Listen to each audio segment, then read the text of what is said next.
अस्सलाम वालेकुम, my name is Sahar. Welcome to Ideal Academy tutorial class 9 chapter number 2। Topic है motion of freely falling body.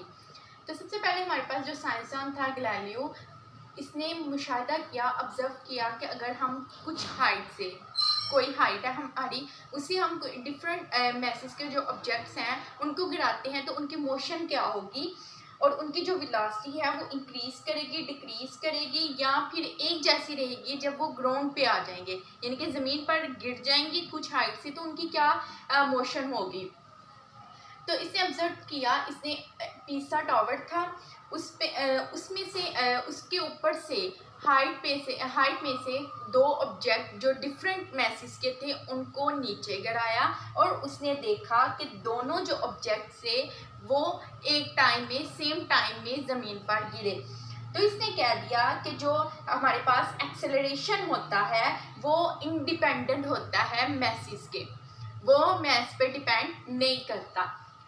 तो हमारे पास ये जो एक्सेलरेशन आता है उसको हम बोलते हैं gravitational acceleration. Acceleration of free falling body, जो फ्री फॉल बॉडी है, जो बॉडी, उसका जो एक्सेलरेशन होता है उसको हम बोलते हैं ग्रेविटेशनल एक्सेलरेशन।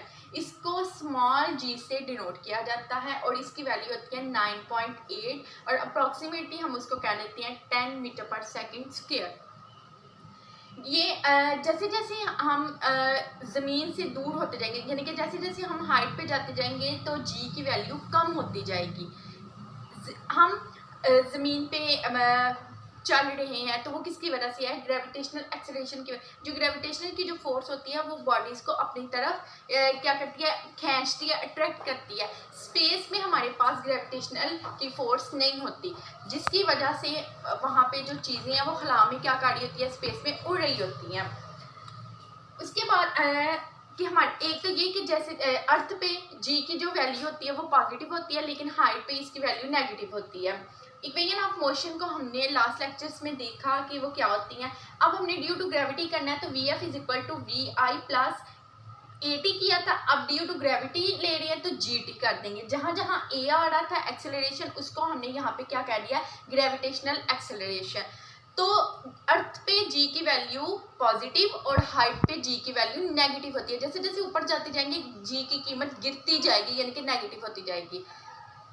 उसके बाद हमारे पास एग्जाम्पल है 2.14। इसमें है कि एक स्टोन को टावर में से क्या किया जाए? फेंका जा रहा है। The stone hit the ground after 5 second. 5 second के बाद जो स्टोन है वो ज़मीन से स्ट्राइक कर रहा है, ज़मीन पर गिरा है। अब हमने हाइट फाइंड करनी है टावर की, और दूसरी चीज़ जिस वेलोसिटी के साथ स्टोन ने ज़मीन पर हिट किया है, ज़मीन पर गिरा है, तो इनिशियल वेलोसिटी उसकी 0 आ जाएगी। अब हम अभी हमने ग्रेविटेशनल एक्सेलरेशन का टॉपिक किया तो हमारे पास जी की वैल्यू है 10 मीटर पर सेकेंड, क्योंकि हाइट से नीचे को आ रहा है स्टोन।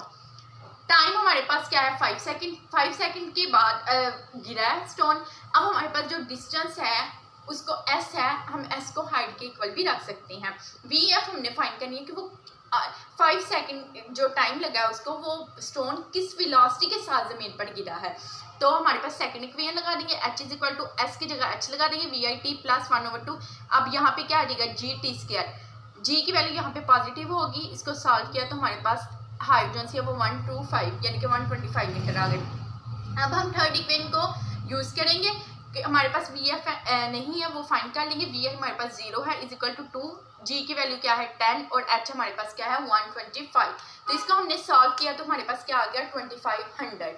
अब वी एफ स्क्वायर का हम क्या ले लेंगे? अंडर रूट दोनों तरफ ले लेंगे तो हमारे पास वी एफ की जो वैल्यू है वो आ जाएगी 50 मीटर पर सेकेंड, यानी कि 5 सेकेंड के बाद जब टावर में से स्टोन गिरा है हाइट में से 5 सेकेंड की, तो उसकी जो वेलोसिटी है वो 50 यानी कि 50 मीटर पर सेकेंड की वेलोसिटी से वो स्टोन नीचे गिरा है। तो अगर आपको मेरी वीडियो अच्छी लगी है तो हमारे चैनल को सब्सक्राइब करें, और आपको जो भी इसमें समझ नहीं आई वो कमेंट बॉक्स में वो आप पूछ सकते हैं। जो आपको समझ नहीं आई अपने क्वेश्चंस को कमेंट बॉक्स में देख सकते हैं। Thanks for watching my video.